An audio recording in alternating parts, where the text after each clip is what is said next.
3 नवंबर को जो हकीकी आज़ादी मार्च के दौरान इमरान खान के कंटेनर पर फायरिंग हुई थी, जिसमें इमरान खान और दीगर रहनुमा शदीद जख्मी हुए थे। और लॉन्ग मार्च के दूसरे मरहले का आगाज आज वजीराबाद के उसी मकाम से हो गया। एक हुकूमती हिमायत याफ्ता सहाफ़ी की जानिब से एक ऐसा तहलका खेस इंकशाफ सामने आया जिससे पूरी कौम का ध्यान उस तरफ खिंच जाता है। क्या सूरत हाल आपको लग रही है? आगे आने वाले चंद दिन कितने अहम है? ये तो बात है कि जो इमरान खान साहब पे जो नाकाम कातलाना हमला हुआ है, उसके बाद जो है तो बहुत खतरनाक सूरत हाल हो गई है मुल्क की ना। और इस बात का इम्कान है कि जनाब के खुदा न खास्ता तशद्दुद की सियासत ना हो जाए, इंतशार ना पैदा हो जाए। इमरान खान पिंडी इस्लामाबाद पहुंचने से पहले कोई बीच की राह निकाली जा सके, इस मसले को बुहरान को हल किया जा सके। तो बहुत सारी नजरें जो है वो पाकिस्तान आर्मी की तरफ लगी हुई है। हुकूमत के ऊपर इत्मीनान नहीं है लोगों का, लोग इस हुकूमत के जायज होने पर सवाल निशान लेकर खड़े हुए हैं। तो फिर इसका एक ही हल है कि जो है कबल वक्त इंतखाबात हों। 3 नवंबर को जो हकीकी आज़ादी मार्च के दौरान इमरान खान के कंटेनर पर फायरिंग हुई थी, जिसमें इमरान खान और दीगर रहनुमा शदीद जख्मी हुए थे। इस अफसोसनाक वाक़े के बाद लॉन्ग मार्च को आर्जी तौर पर रोका था, मगर इमरान खान पर कातिलाना हमला करके हकीकी आज़ादी मार्च रुकवाने की साजिश आवाम और इमरान खान के बुलंद हौसलों ने एक बार फिर नाकाम बना दी है। और लॉन्ग मार्च के दूसरे मरहले का आगाज आज वजीराबाद के उसी मकाम से हो गया जहाँ पर फायरिंग की गई और एक कारकुन मुअज़्ज़म गोंदल को कत्ल किया गया था। दूसरी तरफ अगर हम देखें तो हकीकी आज़ादी मार्च के आगाज़ से एक रात कबल ही अरशद शरीफ केस में एक नया मोड़ उस वक्त सामने आया जब इतनी लंबी खामोशी के बाद अचानक से एक हुकूमती हिमायत याफ्ता सहाफ़ी की जानिब से एक ऐसा तहलका खेस इंकशाफ सामने आया जिससे पूरी कौम का ध्यान उस तरफ खिंच जाता है कि बोल अरशद शरीफ की शहादत की साफ और शफाफ तहकीकात का पुरजोर हामी है और यूएनओ से इस कत्ल की इंक्वायरी के मुतालबे की हिमायत करता है। लेकिन एक सवाल ये भी बहुत अहम है नाजरीन कि अरशद शरीफ से मुतालिक ऐसे तहलका केस इंकशाफात और तस्वीर अचानक ऐसे वक्त में नशर क्यों की गई जब तहरीक इंसाफ की जानिब से हकीकी आज़ादी मार्च का दोबारा आगाज़ किया जा रहा है, जब इमरान खान पर हमले की FIR उनकी मर्जी के मुताबिक नहीं काटी गई हो, जब आवाम की हिमायत मज़ीद इमरान खान के साथ हो गई हो, जब इमरान खान की मकबूलियत में पहले से भी ज़्यादा इजाफा हो गया हो।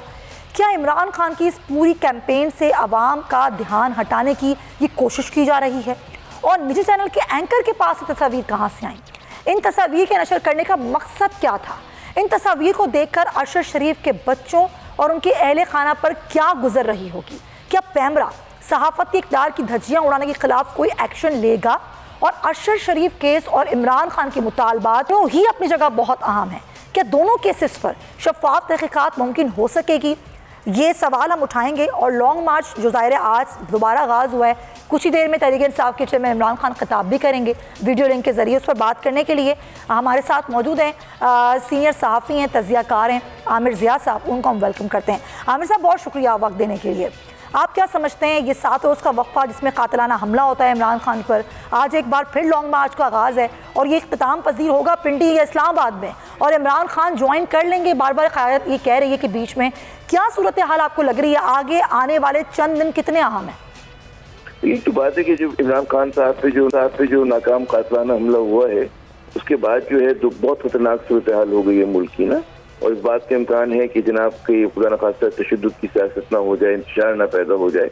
तो जो भी समझदार पाकिस्तानी है उनकी ख्वाहिश है, बशमूल PTI की जो क़यादत है, कि इमरान खान के पिंडी इस्लामाबाद पहुंचने से पहले कोई बीच की राह निकाली जा सके, इस मसले को बुहरान को हल किया जा सके।